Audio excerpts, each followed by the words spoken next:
every fancy school in Kathmandu right now has an AI lab.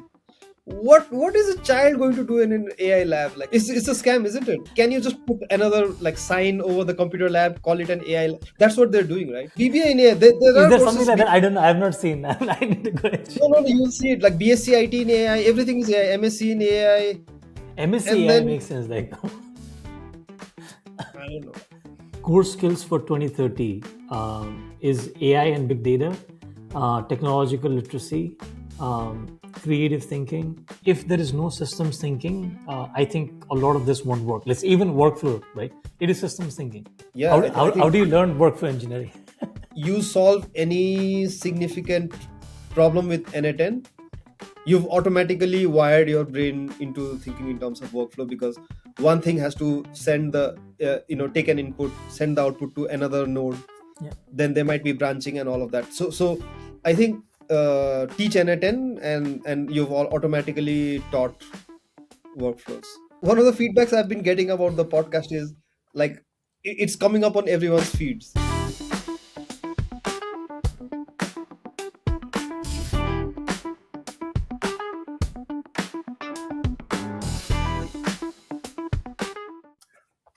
Okay, so welcome to yet another episode of Post AI Nation.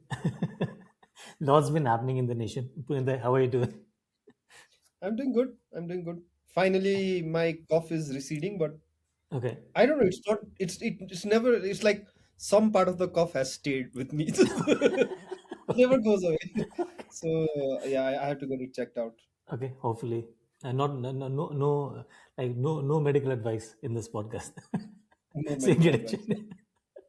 All right. So I think one of the things that we sort of crystallized over the past weeks is that what we are doing and the kind of a mission statement that for the podcast and the work that we are doing. So I think like it pretty much starts that we believe Nepal needs a new tech culture in the post AI world.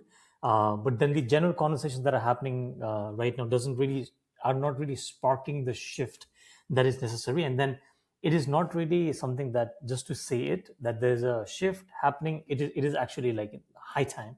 All of this needs to happen, and through Post AI Nation, we want to host these conversations and empower the tech and business ecosystem. But like when we say empower, doesn't really mean that we are at a pedestal and we are trying to empower someone. I think it's more of a collective learning and then moving forward together, so that the Nepalese tech ecosystem can actually seize this big opportunity.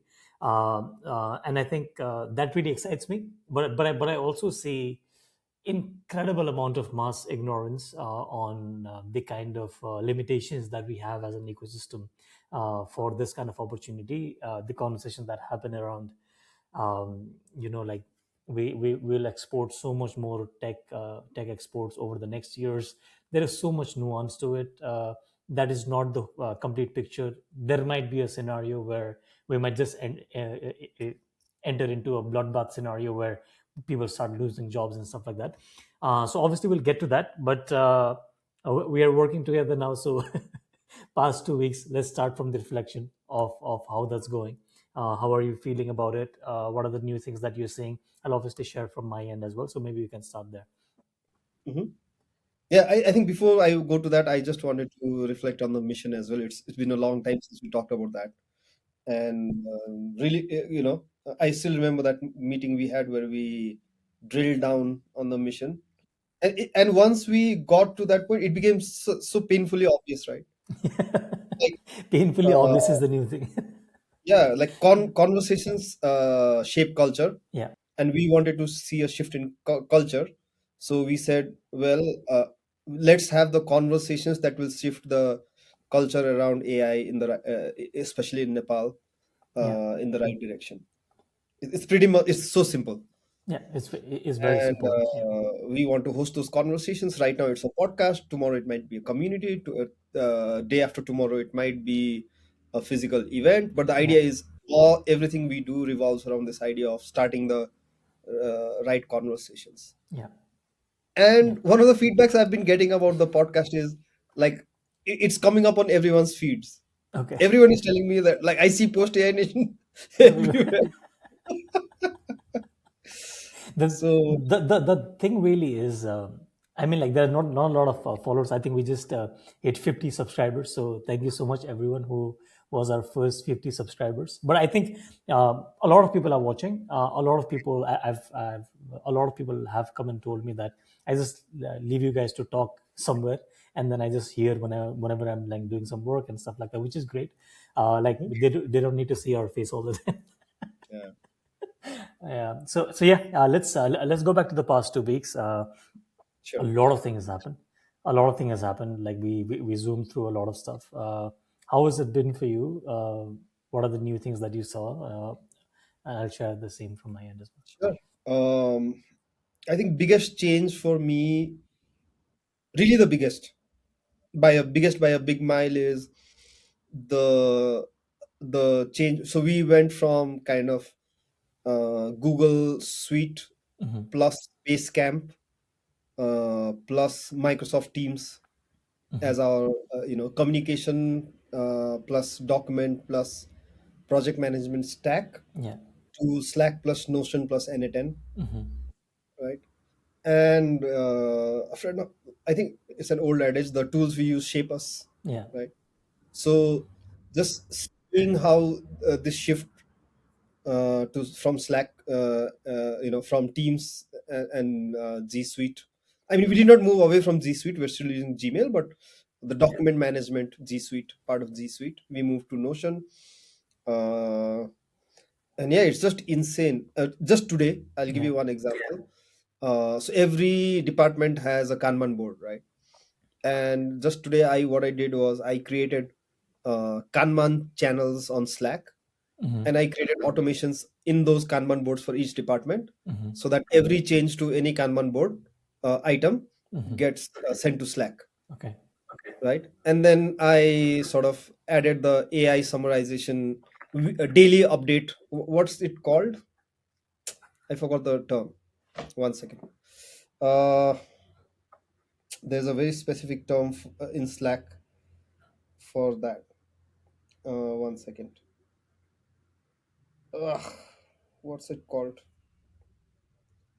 It's called recap. Hmm. Yeah. So the recap feature is it will look at all the messages sent to a Slack channel in the last 24 hours and send me kind of a summary of what happened at 8 a.m. every day in the Hmm. morning. Hmm. Right.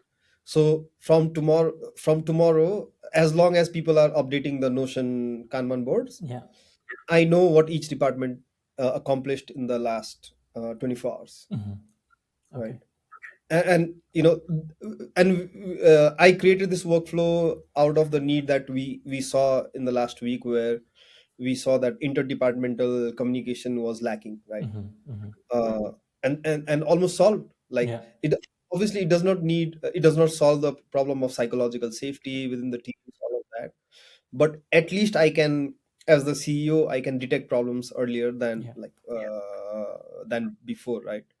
So yeah, when you have like the messaging and the document infrastructure, Hmm. uh, and kind of what Slack and Notion bring is just insane. So yeah, number one is like the AI coming to your messaging app, or the messaging app as the interface layer for AI transformation. Yeah. I think that was the biggest. And Notion being kind of the knowledge hub, right? So you have one Slack or Microsoft Teams as the Hmm. messaging layer.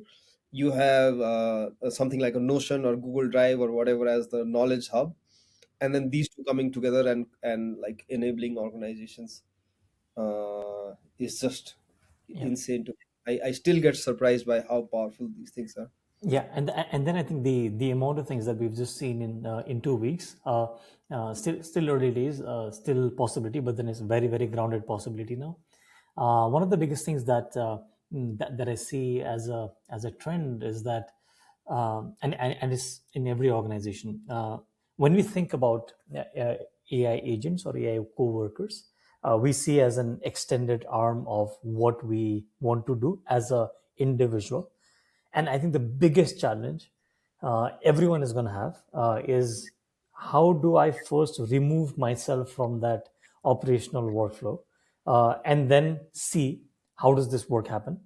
And once I see how does this work happen, then I knit together and then see where I need to be involved, where I probably is a better idea for me not to be involved, because we are at a time where the foundation models are getting better, and then are getting better at reasoning. So right now already, and then even in the future, there is going to be incrementally a time where human reasoning versus LLM reasoning, which is better, is debatable in today's time already, right? Especially in the workforce. So I think that's one of the biggest blocks that I see, people not being able to like remove themselves off the uh, of the workflow itself, and then see it very independently.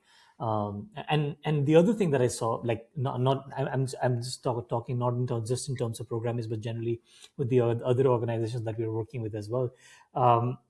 The idea of workflow is not obvious. Like I've not found it to be obvious. Initially, I was like, okay, this is how things work. Workflow is the steps of the way you do things, but it is just not obvious. I don't know. And what we started seeing as a team is that, okay, people do their work, they have jobs and stuff like that. So we created a space where people can go come and dump all this stuff, and then the system generates a workflow, and then we sit and talk to them. Okay, this is how the work we think is happening. Do you want to change anything over here so that we can knit it and make those agentic co-workers for you? So it's been that kind of learning as well, initially, because when you are so much into the system, you are like, okay, this is very obvious, but then some things are very simple in English but not very obvious in practice. So that's what I've found, again, not just in programs, but generally with other people we are working with as well.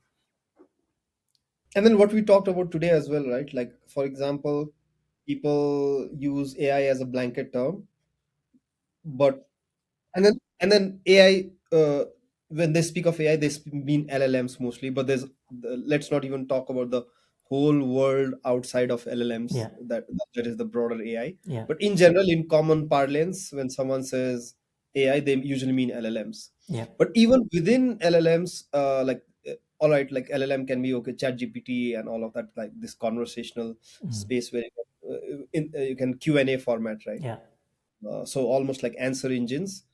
But then once you start talking about enterprise AI or AI implementation in the enterprise, then or LLM, let's just say LLM yeah. in the enterprise, then it becomes a question of, are you building a bot? Are you building an assistant? Are you building an agent? Are you Mhm. building AI coworker? And what, like kind of the quadrant, right? What makes an agent and Yeah, not a automation? yeah. So I think people are completely mixing things up. Is what's a bot? What's Mhm. an assistant? What's an automation? What's not everything is AI in the same way. No, it is not. And I Yeah. yeah, and then I saw huge confusion. Right, we saw where like we wanted to build AI coworkers, but people internally started building AI bots or AI automations and calling that AI Yeah, co-workers. So yeah, I think this kind of confusion it really needs to be cleared out, yeah. because um, if the language internally is not right, if everything is an AI, it's not the right way to think of things. I feel like Mhm. I don't know, it just. And another thing that like while we are on the topic, another thing that surprised me was, again, the difference between, when I really understood what the difference between a bot and an agent is, Mhm. right? A bot can do one thing really well. For example, you want to generate an image, it might have a knowledge base attached to it, and then it might be able to say, all right, these are the brand guidelines, these are the kind of images we want to, this is the like tone that we want, these are the colors, all of that, right? That makes sure that kind of, all right, so you bring Nano Banana into Slack, but you have that context of what our organizational context of what the brand guidelines are, what are the examples of good images or on Yeah, brand images. You give it examples of bad examples of like out of brand or off brand images, and some basically some training material around and a prompt Yeah. that makes the Slack bot better than the standard Nano Banana Pro output for a certain use case, Yeah. for a certain repetitive use case. For example, images inside that will go inside Program is Pro. They need to have a certain style so that the user is not always surprised, right? Yeah. And we can do that, and we can solve a problem, but uh, it's a bot and not an agent because it will never talk to me without me prompting it to. And that's the difference between Scrum and Kanban as well. Have you heard of like Scrum and Kanban? I mean, like I've heard, but then not really in the. I don't know what direction that you are So taking. that's the difference Yeah. actually. Kanban is used mostly in customer service, and the difference between Scrum and Kanban is in Kanban, the work is started by someone outside the team. Hmm. This is the case for customer service, right? Yeah. The work is initiated by a customer. Hmm. But in Scrum, the team itself initiates each piece of work. Hmm. So that's the difference. That's at least my understanding of Scrum versus Kanban. Uh, that may be like super too simplistic Hmm. way to think of it, or I may be completely wrong, but usually like that's a very good rule of thumb to determine whether you're doing Scrum or Kanban. So Uh, I think with bots, I think the general rule of thumb could be that is if it is an extension of a human being, or is it orchestrating our work? I think that's probably the rule of thumb. Let's say if I have a bot that is generating some images, then it's an extension of me. I need to trigger it. It'll give me some information, and I'm orchestrating it as a human. On agents, I'm not orchestrating as a human. I'm part of the workflow, and I'm part of the decision making process. Uh, Wherever there are high risk decisions to be made, wherever there are sign offs to be done, I'm part of the process. But then if it's like some document churning happening, some generation happening, some logics getting implemented, then I don't need to be a part of the process. That produces a lot more consistency, but also uh, it probably frees up a lot of time for human beings to not do those kind of work, makes things a lot more faster, which we are already sort of seeing the possibility with the workflows that we are building. Um, but then where do you draw the line between agent and coworker, AI coworker? Agent and AI coworker. Yeah. I mean, like AI coworker is, in my sense, in my sense, is a formalization of an agent that does specific tasks, right? Uh, because when like the thing that we're building right now, so it does a very specific kind of work. It has a workflow that needs to get executed for that work to be done. There are multiple pieces of people it needs to go and talk to. It needs to go and talk to on chat for that work to be done, right? And then it brings out an output. So it almost works like a fellow co-worker would work, but then it is messaging us on our Slack channels or Teams, depending on what messaging that we use, right? So I see a very minor difference, but then it is just a personification of an agent in my brain. Mhm. Yeah, I think we need to come to more concrete definitions and examples of, like because our mission is to educate Yeah, the Nepalese tech community on AI, right? yeah. I think one of the things that we can do as like people who are kind of experimenting with this stuff is um, give the community a vocabulary to talk about this stuff. Hmm. Again, bots, automation, assistants, agent, Yeah. AI coworker. Hmm. Like Hmm. I Yeah, can I give agree. very basic kind of examples because I think some of the things you say can go above the head. Hmm. It's very easy to kind of be overwhelmed with a lot of stuff because you have so much context of program is and or like the frontier.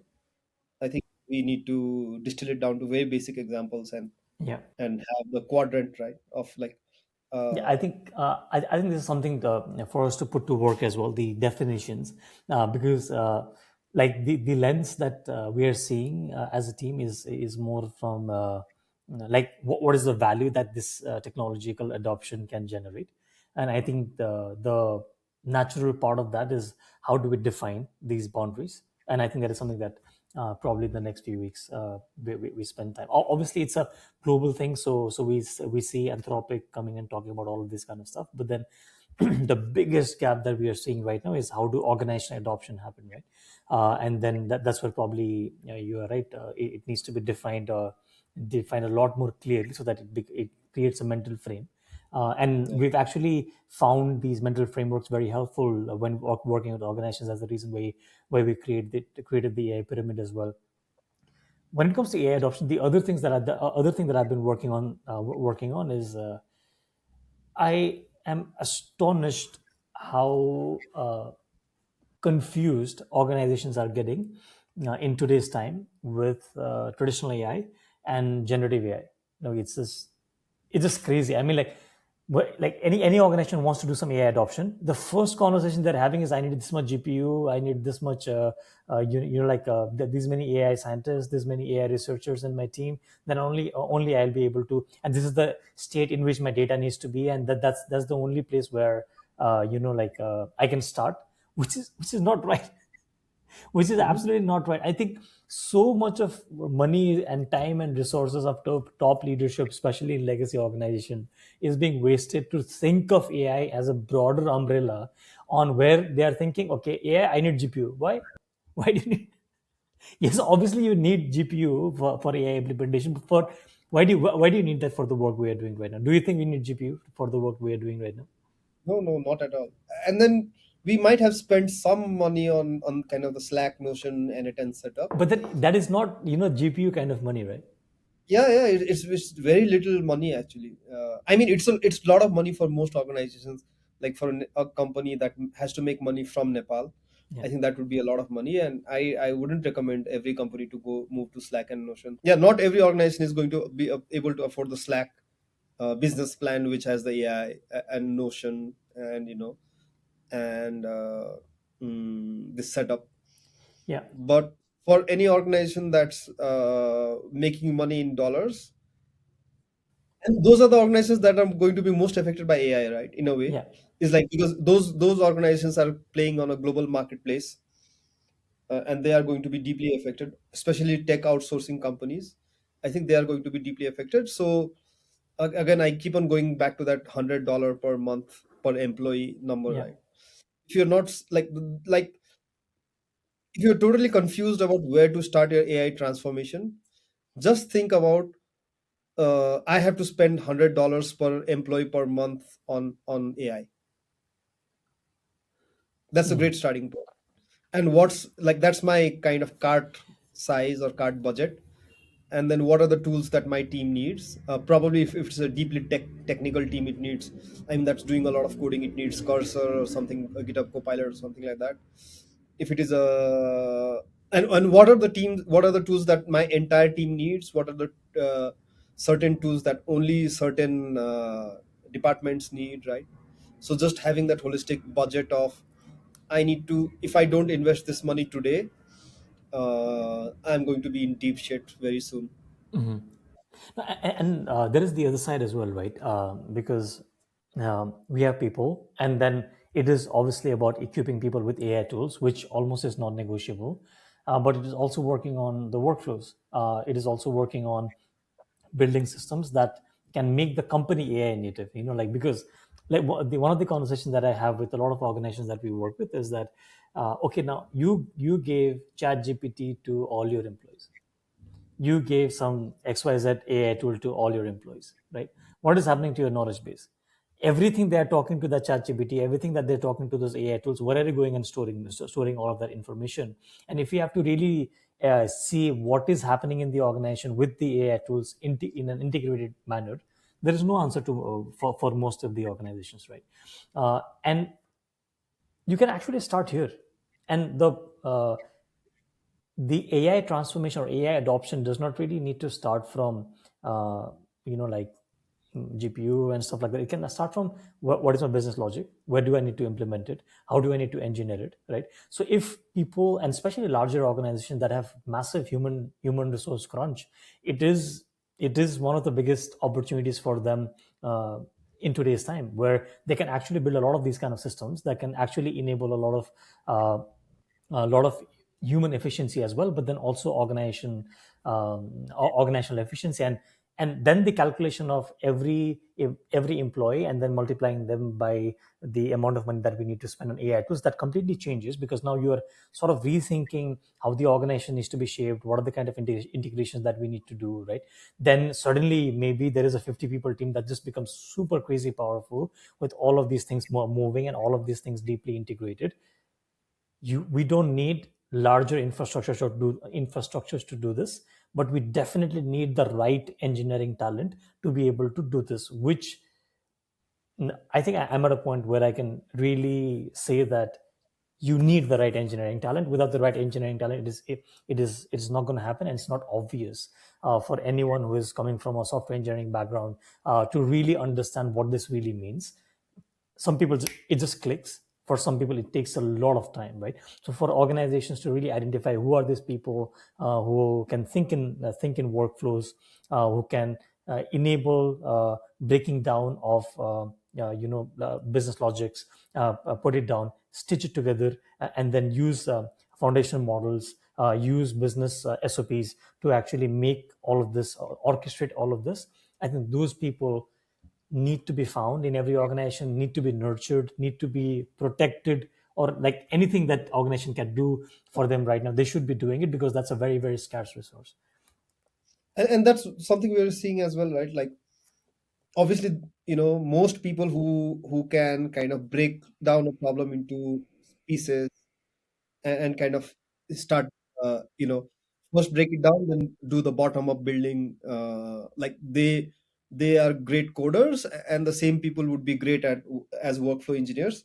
But we are also seeing lots of exceptions inside programmers, where some brilliant coders, who are just not able to become good workflow engineers, and some people who are not the most brilliant coders in the team, they are just able to absorb the idea of workflow engineering, and just put it to work. Yeah. um, yeah, how, I how, how think, do you learn workflow engineering? how do you learn workflow What do engineering? you think?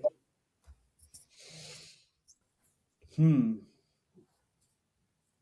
I mean, like, let's say I'm college XYZ watching Yeah, watching this right now, and then I need yeah. to understand, okay, workflow engineering, big potential, all of that, but how do I teach my students? I think it starts with, again, tools. Is like, because, like, for example, tool like n10, right? uh, you solve any significant problem with n10, you've automatically wired your brain into thinking in terms of workflow, because one thing has to send the, take an input, send the output to another node, Yeah. then there might be branching and all of that. So I think, teach n10, and you've all automatically taught workflows, from a purely academic point of view. From a purely academic point of view.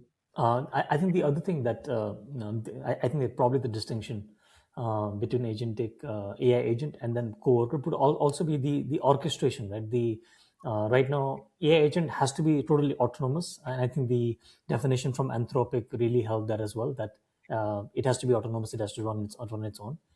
An AI co-worker is really orchestrating that bit. So I think the how to orchestrate a business process, that is Mhm. something that needs to be taught as well to students, so that they can really learn. And the other thing is that there is huge potential for all of this right now.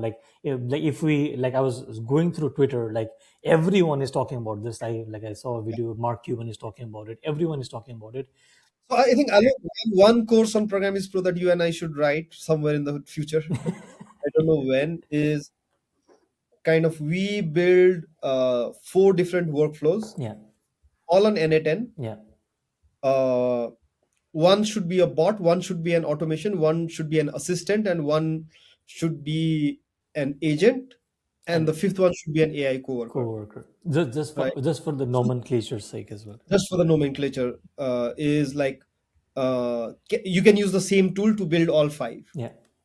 Right? And just because you've used NA10, just to drive home that point, that just because you've used NA10 does not mean that you built an agent, No. No. right? Yeah. So what It's makes, yeah. what are the elements, like what are the nodes in the, in a NA10 flow, that make it agentic, Mhm. or what are the patterns of agentic or even an assistant, right? Like, Yeah. Yeah. what patterns can you spot in an end-to-end workflow that you would call it an assistant? Hmm. Anyways, I think, like, I'm already thinking about what would be that example of, and then you could start, and then that course could start with a bot, Uh-huh. and then eventually become agentic. Hmm. uh, or we could start with the like top down, start with an agentic workflow, and identify parts of bots and assistants inside the larger NLP workflow, right? Yeah. For example, the image bot that I talked about, Hmm. that will obviously live somewhere inside a course creation workflow, Yeah. but then that block might be a bot, Yeah. or an assistant, right? Yeah. Yeah, I think So could be a pretty good course. yeah, Now I'm thinking about yeah, it. and then I was talking to my friend Niladri, who's Okay. kind of into early child education, Yeah. starting us school, and yeah, he's really concerned, and I am concerned actually. I like every school, every fancy school in Kathmandu right now has an AI lab.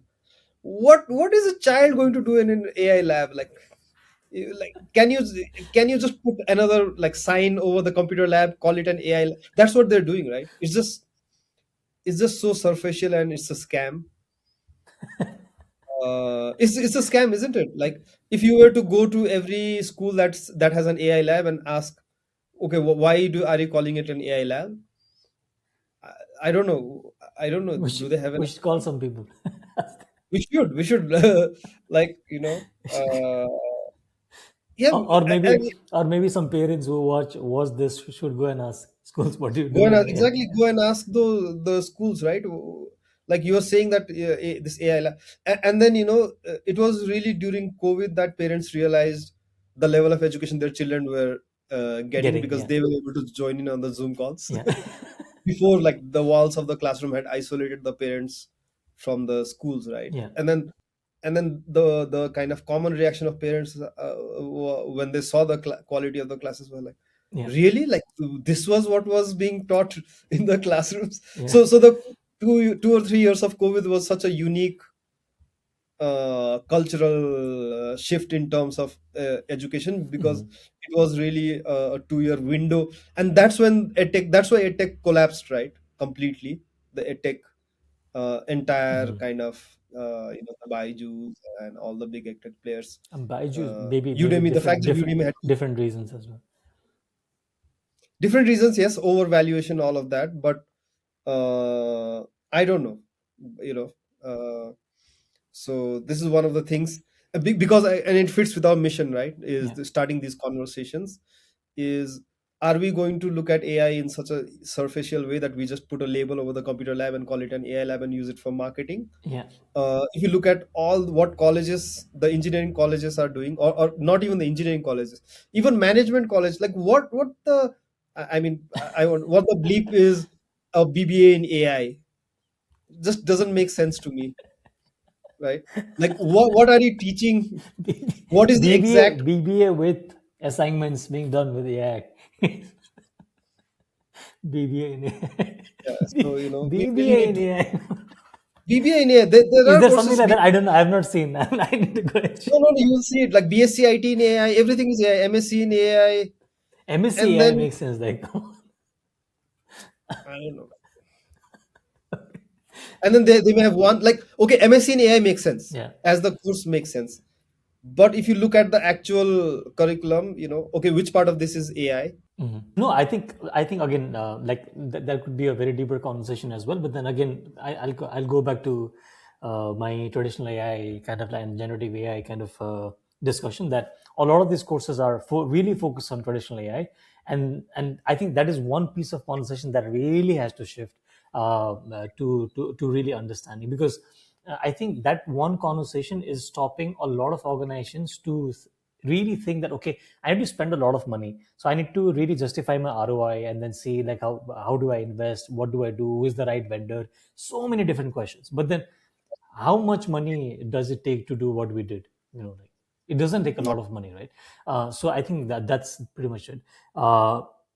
There is like how like I wanted to quickly share. World Economic Forum had produced a skills map. Have you seen that? No. I'll just put it on my screen. I just like searched, so some Christopher's LinkedIn page came in, so I'm just sharing it here. So do you see this? Can you zoom in a bit? Yeah. So core skills for 2030. Uh, core skills Mhm. for 2030 is AI and big data, technological literacy, creative thinking, curiosity and lifelong learning, talent management, systems thinking, empathy, leadership and social influence, analytical thinking, resilience and flexibility and agility, technological literacy. Does it make sense to you? It does. It does, and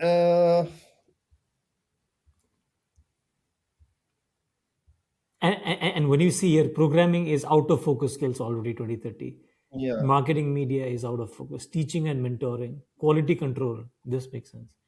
Reading, writing, mathematics, dependability and attention to detail. Wow. yeah. It's already, does it make sense? I mean, like with the work that is happening right now, this sort of does make sense to me. I don't know about you. The especially the core skills. No, they do make sense. But like I don't know. Um, I was talking to a friend today, Yeah. a coworker, Yeah. uh, uh, and we just talked about like all you need is obsession, right? No, I think like the other things, like obsession, yes. The other thing is, I think, really systems thinking and processes. Because I think you mentioning this thing, what Kailash Dai also mentioned in one of the discussions, the process. Because I think if there is no systems thinking, I think a lot of this won't work. Let's even workflow, right? It is systems thinking, right? Mhm. I think that is So how do you teach systems thinking? yeah, and I think that is probably something that needs to happen in the AI clubs in schools, and not naming the computer lab as AI center or whatever. Like how do you teach about technology? Like like how does something like blockchain function, or how does something And like then you know what I hate again, since we are yeah. like in rant mode, is everybody clubs AI and robotics together. It's like we teach AI and robotics. Everyone is under the AI umbrella right now.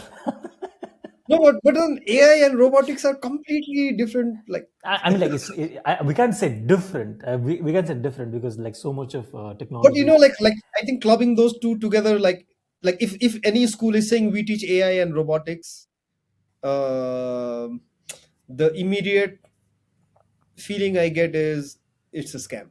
Mhm, I mean, it's not a scam, but it's like they are chasing trends mhm, and they are trying to fool parents. mhm, It's not that they should not be teaching AI and robotics. mhm, Is that the fact that whoever was in the marketing team and whoever approved that marketing material, mhm. either they understand parents needs really well and they're tuning the message to what Yeah, today's parents want their kids I to be think it's doing in a school. lot of it is that because again, the technology has moved so fast that the general understanding of tech is pretty low, and it's no one's fault. It is just our ability to adapt to technological change. We have never seen something like this, right? So maybe if something like AI comes next time, we'll probably be a lot more prepared. But then we have not seen anything like this. Like I, I see Prashida, you also know Prashida. I Yeah, see him up till like 3, 4, and then we have a group called CGA. We used to be in that club in St. Xavier's, and then I CCA see, club, yeah, I see a message almost every day in the morning. He's like he's already so deep, like has a long technological career, and then the amount of time someone like him is spending on understanding and really building some things around this technology, that is already a lot. So when someone who is not really that deep into technology is trying to wrap their heads around this yeah. technology, then I think No, it's going to be and difficult. then it's also an opportunity for programmers, right, as a company to kind of enter Massive that opportunity. sub K-12 market and become the place where like children and parents can come to educate themselves.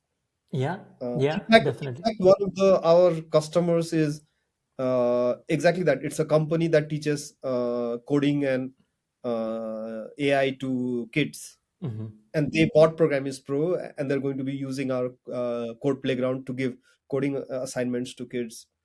And they're going to use it while sharing the screen, like the teacher will be coding on the Programmers Playground. So everybody using the same compiler kind of has a huge Yeah, advantage in such an educational setting. yeah, But like one, as a platform, already it is valuable, yeah, but also as content, we've not never done any content for that age group till now. yeah, We automatically find kids, like a lot of parents buying the course for kids, but yeah. we've never messaged for kids before.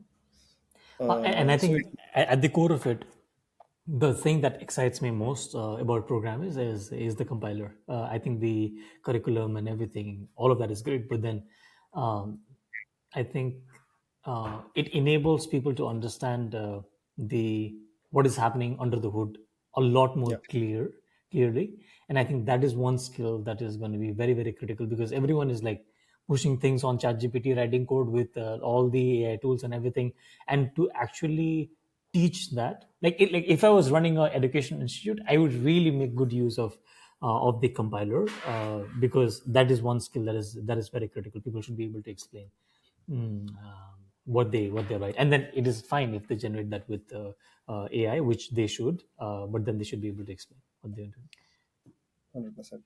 Yeah, it's going to be an interesting few years. I think once Few we've years kind of done, or months. uh, well, years. I think it's going to evolve. I don't know. I mean, like I'm gonna make no commitment for years at this point. No, but the AI transformation that you are bringing is going to, some of it is going to stick, right? That culture is going Yeah, to stick. I think already I'm seeing lots of internal uh, changes in terms of people being more receptive of AI and being more excited by AI. yeah, Whereas before it was like this kind of frozen hmm, situation, right? Where everybody felt FOMO, but nobody was uh, feeling like they could act on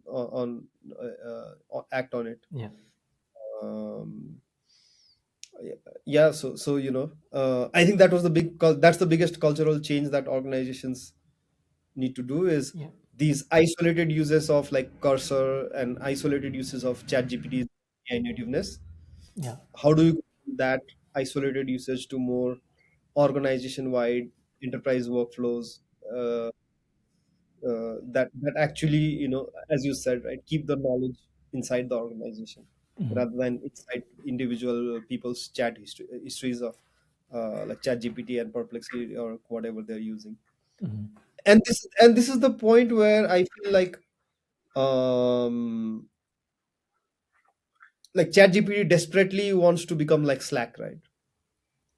Yeah. And also some like chat GPT clearly would benefit from having their own social media, or some sort of like It will be uh, necessary. I'm like I'm very excited to see what is going to be the like the layer that they bring in. But I think it's going to be very necessary. It's very interesting to see what OpenAI does with Clawbot, the recent development that has happened. unclaw. OpenClaw, sorry. Open club. So it's very exciting to see. But then generally, the some fundamentals don't change, right? Let's say, for example, fundamentals of foundation model doesn't have changed, and the fundamentals of if we have to bring AI to work, we need to take it to where people work, and where people work are their messaging systems, and that's why suddenly I'm very very excited about what's going to happen to MS Teams, what is going to happen to Slack. I think Discord is probably a bit off from normal enterprise communication. I'm very excited to see if WhatsApp brings up something in that direction with Meta and with Meta's and what they're doing with 100%. WhatsApp Manos is and everything. much more accessible as an Yeah, AI layer for you know countries like Brazil, India, Nepal. yeah, 100%, 100%, and for everyone. I mean, like there's so many use cases, but then for that there are a couple of things. Like how does the files get stored? Like how do they communicate between groups? like they obviously worked on something around community, but then I don't think that part in terms of the agentic orchestration is probably go anywhere. But then if WhatsApp does something, then I think it's gonna take away a lot of what Slack and Teams is doing, because people are so used to WhatsApp for sure. Hmm. Makes sense. Yeah, exciting times because I think all of this AI coming to the messaging apps is the most exciting part of it for me. Hmm. uh, because then it really comes into your workflow, right? Yeah, and Uh, then you make a thinking, you make a thinking machine. You make a thinking machine which you can orchestrate initially, and then it can do the stuff for you. I think that's very powerful. Mhm. mhm, Yeah, I mean, like generally, yes. The other thing that, like, probably before we wrap up for today, the other thing is, don't you think this is very alarming for the current technological ability that we have in the country around software development and then mobile app development? Obviously, all of this, those are going to exist in some form. But with all of this adaptation and with a lot of offshoring happening in places of like Nepal, I'm not really comfortable myself, I'm very surprised that a lot of this conversation does not happen in the ecosystem. 100%, yeah. And even very experienced senior leaders, when I talk to them, like Yeah. from the outsourcing world, they are all in this frozen mindset. They are seeing that work is coming lesser and lesser, Hmm. and then many of them kind of have shifted to their narrative from we build web apps, mobile apps, to like we build AI MVPs. Okay. Uh, AI so so MVPs, what does it mean? so 2 week MVPs Okay. using AI, Okay. Interesting. which makes sense. Which makes sense, but okay. The But for half, us, just look at the half life of that. yeah, Yeah. no, that's just the entry point. Then Yeah. like obviously if the MVP works, then you keep on delivering. Hmm. Uh, but I don't know. Maybe there's this huge world that we don't see, like the Koti, like the Cedar Gates and of the world, right? They are not going to go away, and they are actually actively hiring and expanding Hmm. even now in those traditional data engineering kind of roles. Yeah. Um, so I don't know, like cloud engineering. I was talking to someone who runs a recruitment agency, Hmm. and he was I asked him this question, right? What are the skills that are most in demand right now? And he was like, cloud engineering is huge, Hmm. and data engineering is still huge. Yeah. In fact, this is one of the things that I want to explore is uh, and I'm going to do it with NAS IT, Hmm. is like um, the government says that we want to create 5 lakh IT jobs by 2034. Yeah. So the decade of IT started in 2024, and it's an official kind of almost a mandate for all government agencies to focus on IT Hmm. and automation. And one of the mandates is 5 lakh jobs. Right now 1 lakh people are employed in IT, Hmm. but like what does IT even mean? The same question, right? Like Yeah. with AI, is can we have a baseline survey of what are those 1 lakh people doing? Yeah. And then if we have like if we extrapolate the last 3 years in the like growth of the IT sector, Yeah. and kind of extrapolate it to 2034, where do we get? Do we get to 2.5 lakhs or 2 lakhs, or what number, right? Hmm. And what's the delta? Yeah. And what interventions do we need to run to get to that target number, or can Hmm. we even get to that target number?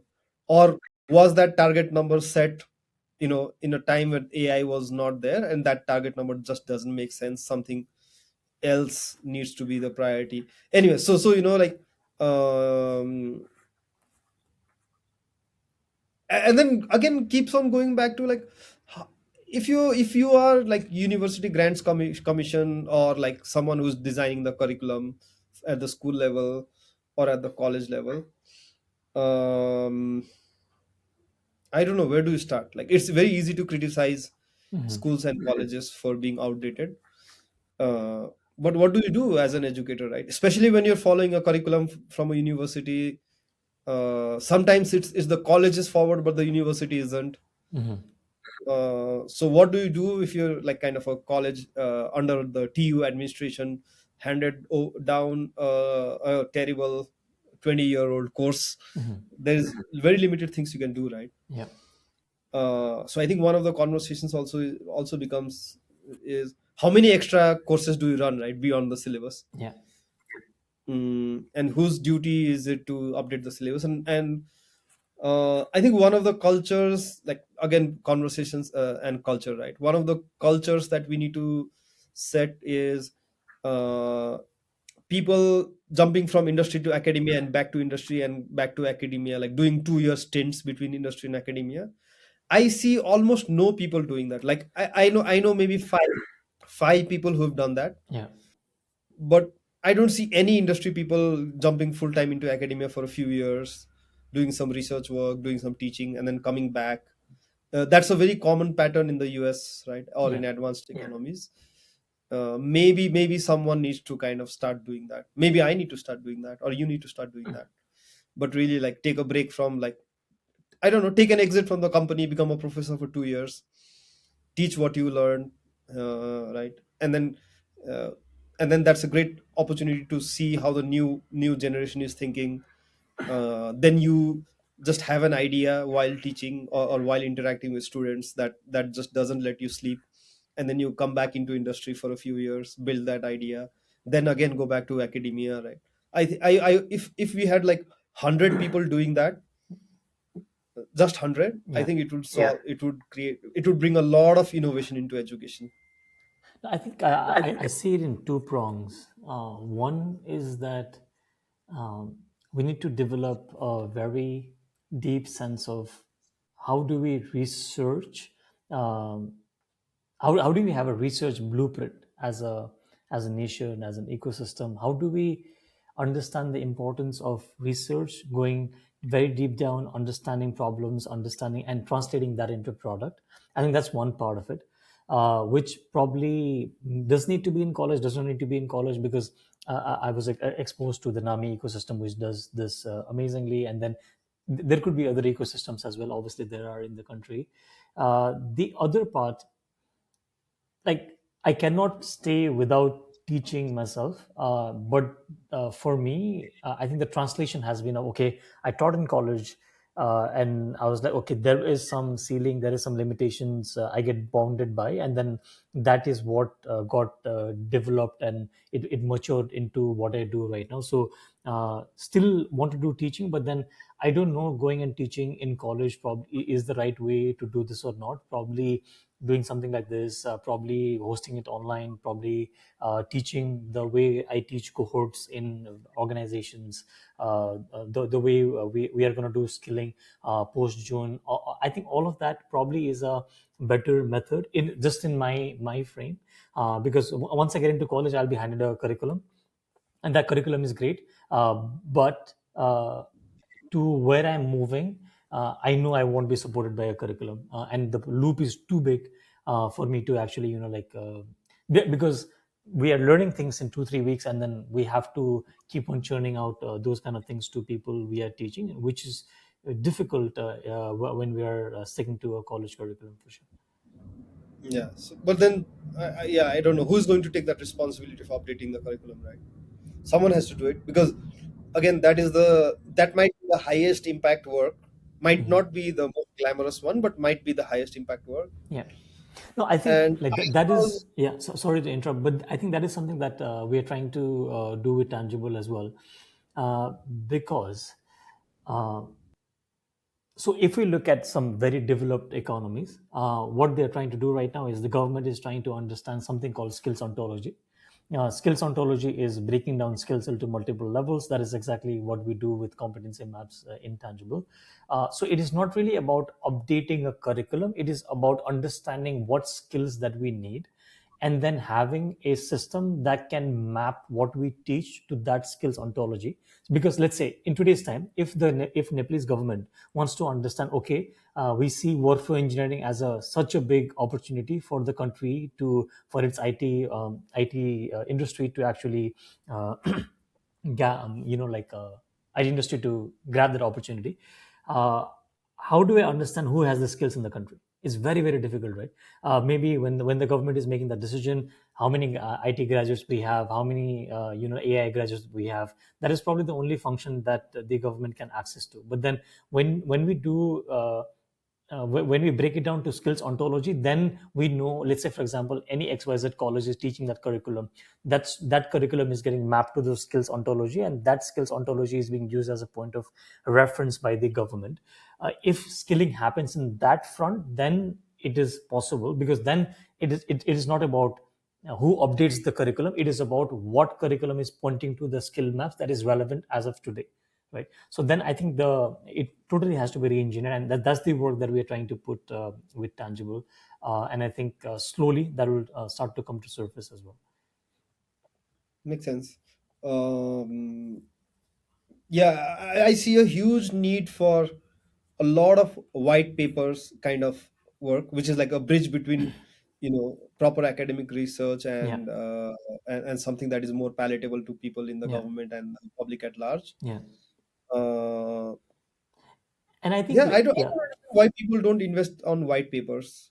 white papers. And then I think like if colleges should actually put a lot of resources to actually enabling people to like write good research papers, go deep into research, give them good scaffolding so that they can write papers, publish in very high quality journals. Like my experience in NAMI has just like really broadened that horizon to, okay, why it is so important. And partly that is also working very closely with Vishesda and like how he thinks about those kind of things. um, I think colleges should definitely do that, and then not be very happy with like some journal getting published somewhere in like like some low tier journal, and then be happy about our students are publishing journals, publishing papers in these journals and everything. No, I mean like we'll have to like benchmark at to a certain extent, and only then high quality can come up. And I think like this Okay, our I look yeah. like, okay, as kind of people invested in like, uh, so I showed you that. Did I tell you that, like, so there's a scam that the aviation sector in Nepal is running. In the afternoon. Yeah, Yeah, I showed you that, right? yeah, yeah, If you go to eSeva or Khawai, and try to book a ticket from Bhadrapur to Kathmandu, you will see a flight that is like two flights that are half an hour apart. They are the same flight, and the flight number one has one at the front, and the other doesn't have one at the front, right? yeah, And some very basic data crunching can reveal that fraud. yeah. It's fraud, isn't it? You're lying to the I customer mean, like clearly. I don't have a lot of context and really grounded information on that. But then, what I am definitely empathizing to is that uh, I see people from different flights being put together in one flight. That has definitely happened. And then some Indian YouTuber making some comments on the Nepalese flight as well. Yeah, That you need to and then, reach the airport, they will send you. how long do we wait until the aviation sector becomes a joke? Mm. The whole sector is a joke, right? Yeah. There is absolutely no accountability. Mhm. So I think in terms of like going back to the discussion of academics and like what do we do, is we don't need to do much. We just need to bring some accountability into every college should publish placement results. And there should be a body, maybe the University Grants Commission or whatever, Yeah. that should, like, there should be a complaint process where someone should anonymously be able to say that this college is lying about the placement results. Here's the evidence, right? Yeah. So if we can just close that loop, I think everything that we talked about, the gap in the research, the Mhm. gap in everything, like automatically it will be covered, right? Yeah. Because once you add accountability to the mix, Yeah, colleges I will think yeah, there have no probably other. has to be accountability to placement as well, but then also accountability to research output as well, because I think that's very critical. The other part of it. 100%. And what I was actually saying is, with AI, like, you and me, we could vibe code a solution that scrapes kind of websites of all the colleges and kind of like finds this information and puts this into one portal, right? Or scrapes like the e-seva khalti thing, and Mhm. then like we look at, for example, something like uh, what are the actual difference between the scheduled times and the actual departure times. Mhm. Can we look at patterns, and can we really show on a map Mhm. like what's happening is if every flight is 4 hours late on average, Mhm. why not just change the time to 4 hours later? Like, why lie? Because every person is flying on the same date Yeah. anyways, right? Yeah. So why lie? If for example, I mentioned this in the morning as well, in our earlier conversation, if the 7 a.m. flight is never flying at 7 a.m., just change the time to whatever average time it is flying. Like, it's just basic data analytics. You don't need fancy AI to do it. It's just a matter of accountability again, right? Yeah. If for example the Civil Aviation Authority was, had some sort of accountability for these airlines, they would do it. So education, aviation, look at every sector. It's not a technology or AI adoption problem. It's an accountability problem. Yeah.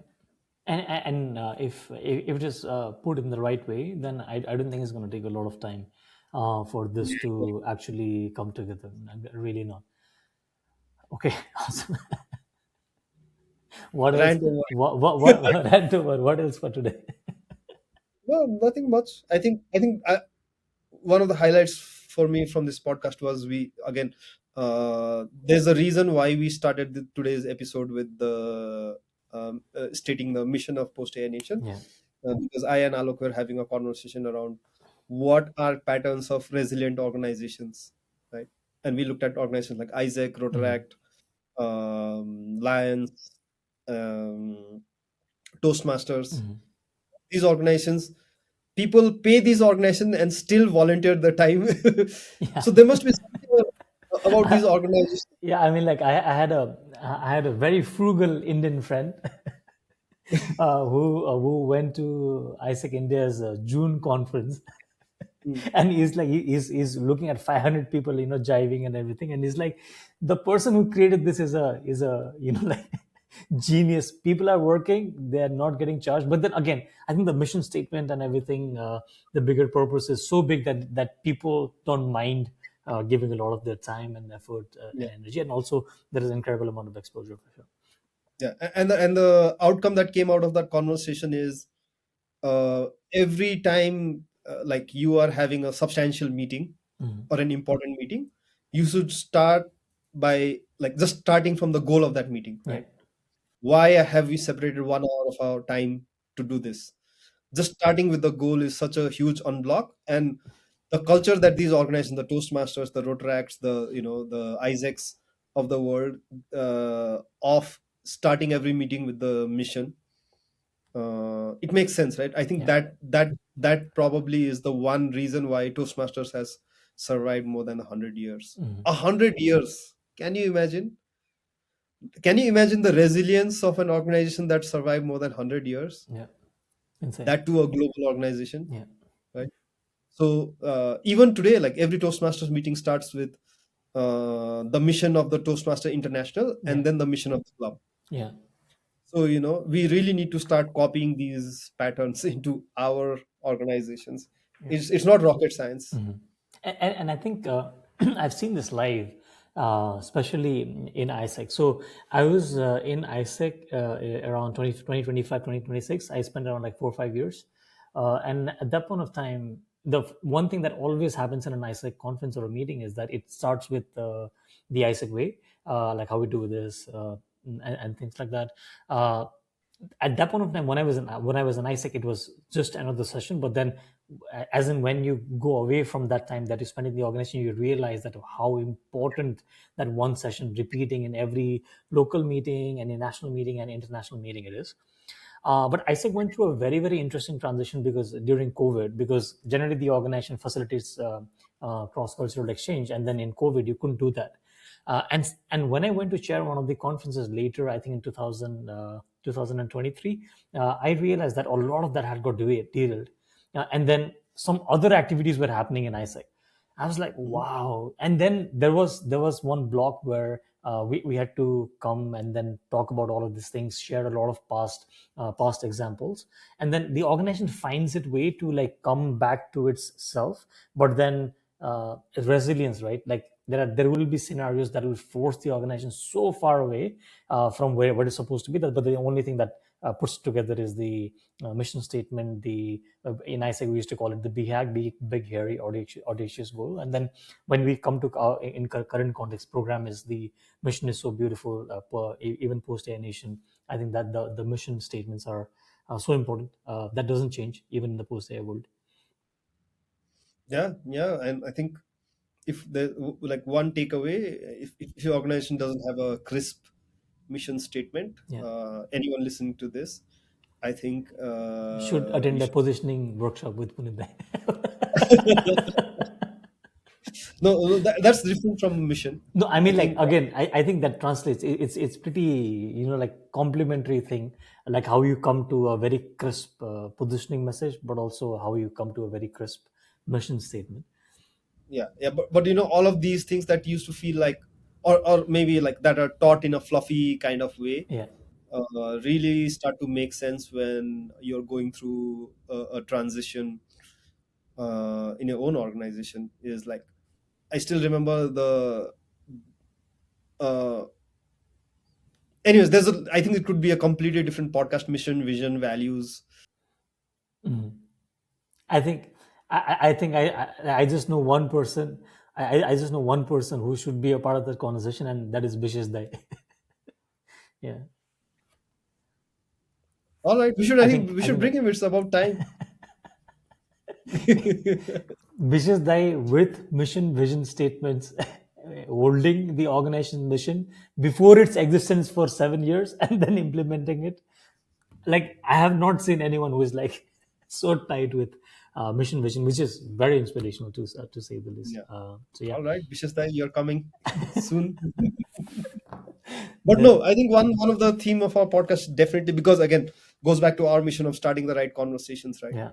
I have never, like, only recently, even Mm, this year, like, a lot of conversations this year has been about mission mm, for me, but I don't see people talking about mission a lot in Nepal's mhm, tech ecosystem, mhm. because how it's very hard to have a mission in a service oriented Yeah, company, right? But yeah, even a service oriented company can benefit from a mission yeah, statement. yeah, So people don't see the importance of all of this. yeah, So definitely that is one of the conversations that we should be having, yeah, especially with again, because change is happening so fast. You need something to hold on to, right? yeah. Definitely, definitely, definitely.